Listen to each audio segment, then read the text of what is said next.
seara asta parcă timpul stă, mă întorc în locul unde lumea nu era grea. Lumini în geam și joacă peste tot, copilărie pură fără niciun alt scop.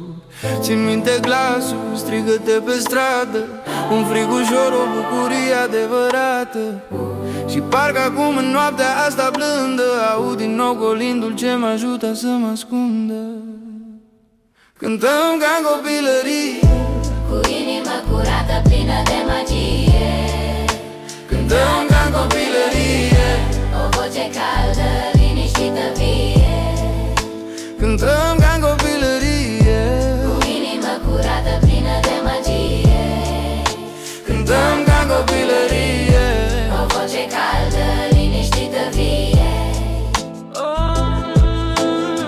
Pe drumul vechi revăd fulgiți de ner și pașii mici ce m-au adus până aici cândva. Un clopoțel se aude undeva în noapte și un zâmbet veche vine încet în toate.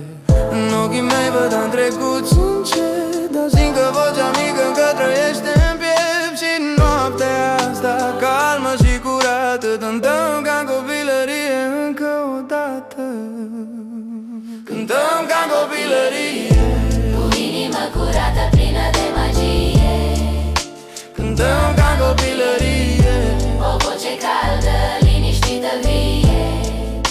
cântăm ca în copilărie, cu inima curată, plină de magie. cântăm ca în copilărie, o voce caldă, liniștită, vie.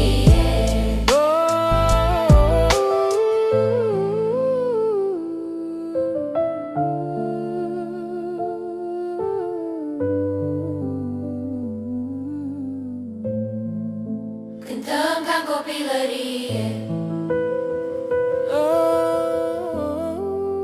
cântăm ca în copilărie.